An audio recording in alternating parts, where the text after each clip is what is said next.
60. That's my final offer. The man behind the counter didn't look up when he said it. He was already writing something in his ledger, pen moving like the conversation was already over. Jerome Calloway set both hands flat on the glass case and didn't move. He was 61 years old. He had spent 22 of those years in the Canadian Armed Forces, most of them with the Royal Canadian Regiment. He had carried men out of places that don't appear on any map you'd find in a library. He had buried friends in soil that wasn't Canadian and come home to a country that shook his hand once, fists, and then forgot his name. He had never once asked anyone for anything. But his granddaughter needed a hearing aid. The provincial coverage had a 4-month waiting list. The private clinic wanted $3,800 for. Jerome had $1,100 in his account, a pension that barely covered rent in Hamilton, Ontario, for, and a box on his kitchen table that he'd been staring at for 3 weeks before he finally picked it up and drove downtown. The box held a mention in Dispatch's medal. A CD. That's a Canadian Forces decoration, for those who don't know, given for 12 years of exemplary service, and a framed letter signed by the Governor-General. He hadn't brought the letter, but he'd brought the rest. Dollars, Jerome said quietly. For both. The man, his name was Fenn, according to the laminated badge on his vest, finally looked up. He had the kind of face that had stopped registering other people's circumstances a long time ago. That's the market, Fenn said. Military is soft right now. I've got 3 CD medals sitting in the case already, buying. Jerome looked at the glass case. There were 2 medals inside it, not 3. But he didn't say that. Mention in dispatches, Jerome said. That's rarer. Still soft. Fenn shrugged.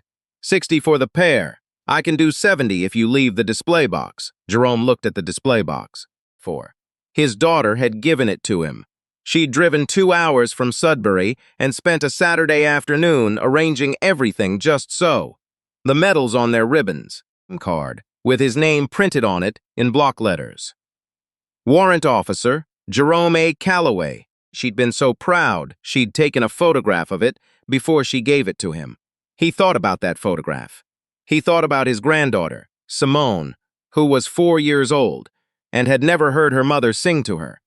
Not clearly, not the way she deserved to. Jerome slid the display box across the glass. 70, he said. That's when the door opened, for. The man who walked in was maybe 35, broad through the shoulders, wearing a gray Canada Post uniform that was damp at the collar from the November rain outside. He was carrying a small cardboard package under one arm and had the look of someone who'd been on his feet since 6 in the morning and had 3 hours left to go. His name was Tobias Odum, man. He'd grown up in Brampton, the second of 4 kids, raised by a mother who worked double shifts at Brampton Civic, and a father who coached minor hockey on weekends, and coached it well enough that 2 of his players eventually made it to the OHL. Tobias had not played hockey. He'd played chess, won a regional championship at 16, and then quietly put the trophies in a box because his neighborhood didn't celebrate chess the way it celebrated other things. And Tobias had learned early that being exceptional at the wrong thing just made you a target. He was a good man. Not in the bumper sticker sense of the word, for. In the specific, unremarkable daily sense. He remembered people's names. He held doors. He once drove 40 minutes out of his way to return a wallet he'd found on a bus, declined the reward, and didn't tell anyone about it for 2 years. That kind of good. Tobias Odum stepped up to the counter to drop off the package, and that's when he saw the medals. He didn't say anything at first. He set the package down. He looked at the mention in dispatches. He looked at the CD. Looked at the man standing across from Fenn. The broad back, the gray at the temples, the hands still flat on the glass, and something in his chest went very still. His uncle had served, retired as a master corporal after 16 years with the Princess Patricias. He had medals, too. Tobias knew what a CD looked like. He knew what it meant. "Excuse me," Tobias said. Jerome turned. Tobias looked at him for a moment. Or, not the way people sometimes look at older black men in stores, checking, assessing, calculating. He looked at him the way you look at someone you recognize, even if you've never met them. "Are those yours?" Tobias asked. "Meant the medals." "Yes," Jerome said. Tobias nodded slowly. Then he looked at Fenn. "What's he getting for them?" Fenn put his pen down. "That's between me and the gentleman." 70, Jerome said. He didn't know why he said it, because someone had asked him directly, and Jerome Calloway had never been in the habit of lying. Tobias looked at the medals again. Then he looked at Jerome. "Can I ask why?" Jerome was quiet for a moment.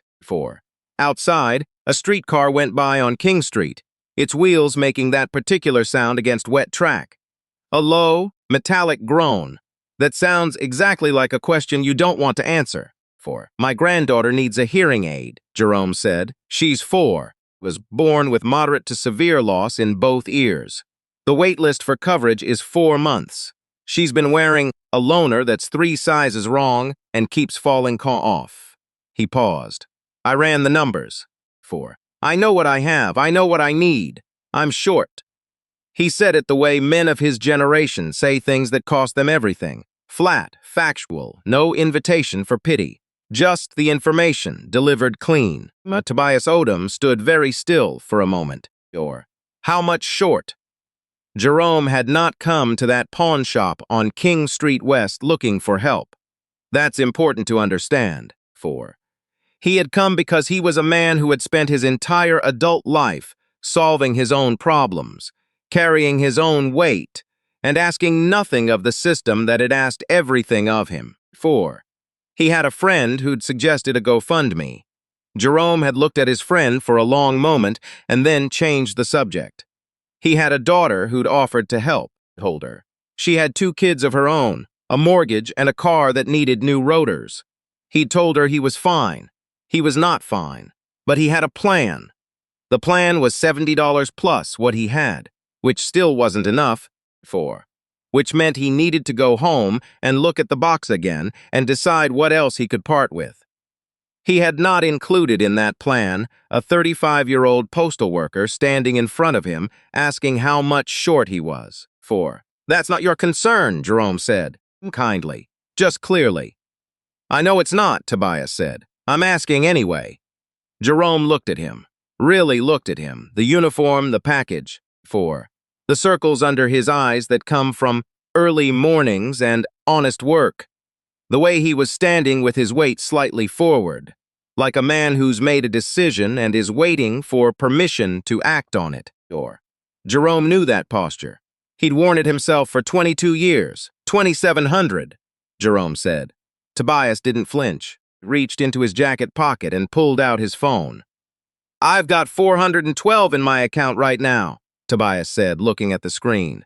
"I get paid Thursday. I can transfer you 300 today and the rest Thursday morning, first thing."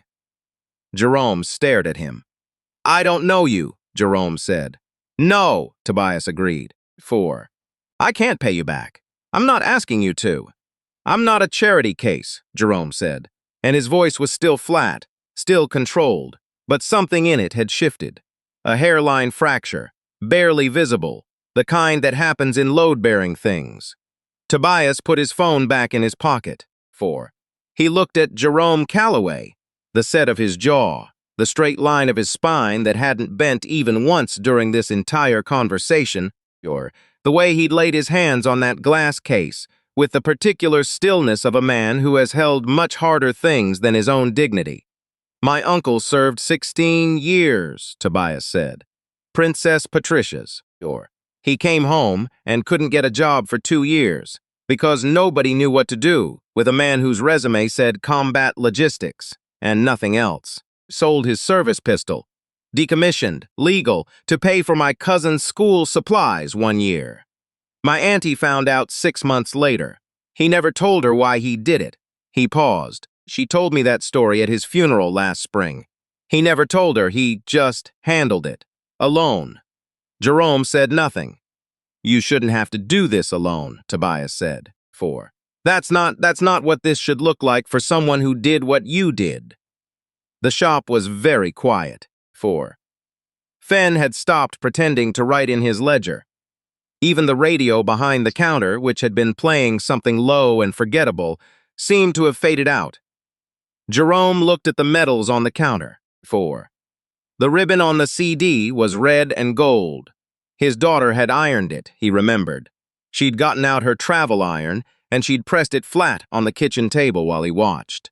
And she'd been so careful with it. 4. So careful, like it was made of something that could shatter. To Simone, Jerome said. My daughter!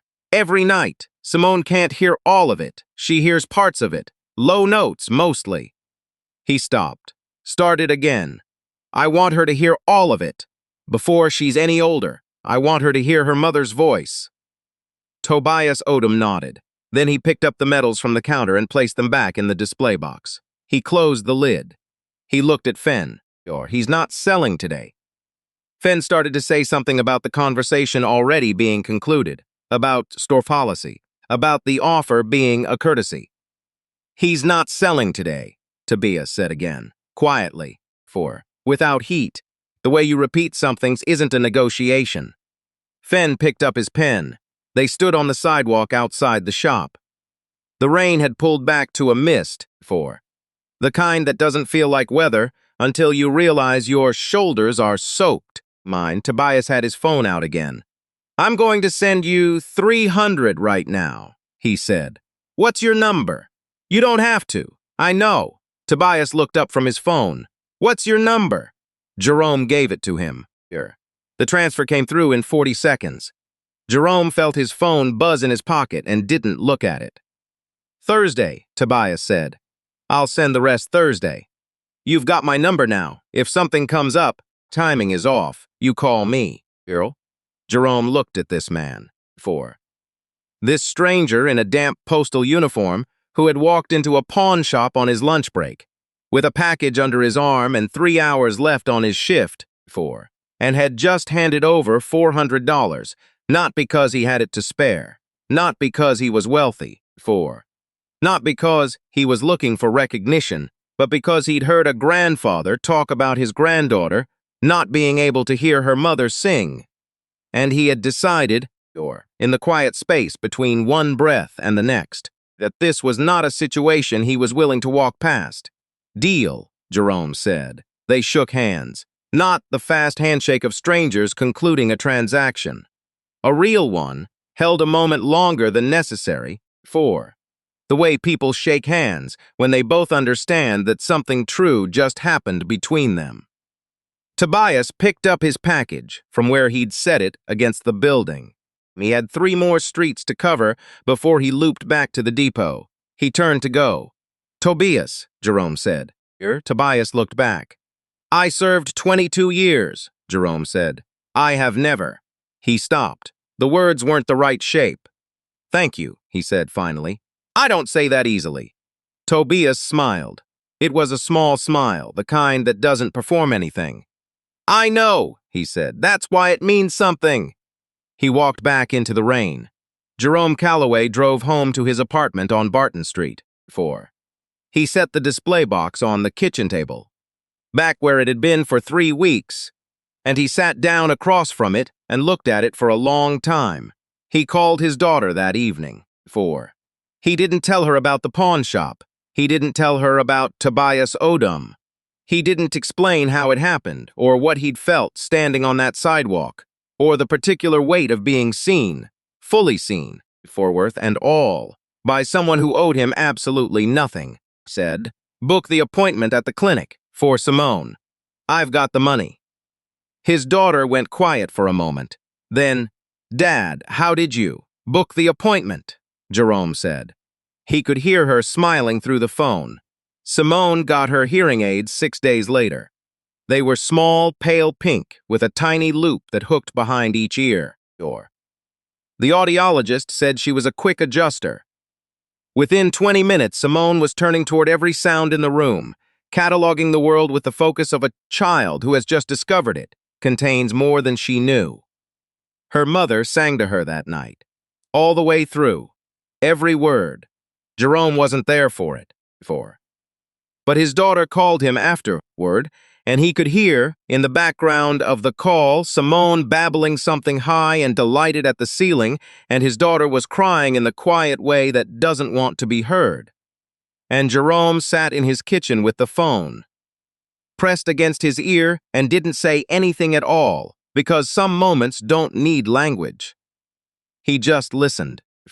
Tobias Odum sent the remaining transfer on Thursday as promised, at 7:14 in the morning before his shift started. No message attached, no request for thanks, no follow-up. Jerome sent one word back, received. It was enough. Here's what nobody tells you about people who carry things quietly for a long time. They don't stop knowing how to carry. They just sometimes need one person to notice the weight, not to take it about it, just to see it and say, I see you. You don't have to set it down alone. Tobias Odum wasn't wealthy. He wasn't exceptional in any way that shows up in a headline. He was a man on a lunch break, in a wet jacket, with $400 in his account and 3 hours left on his shift. And he chose, in the space of 5 minutes, to be exactly the right person at exactly the right time. There are people like that in every city, on every street. 4. Standing in line at the counter behind someone who's trying to be invisible about the fact that they're counting. The only question is whether you're paying attention when it matters.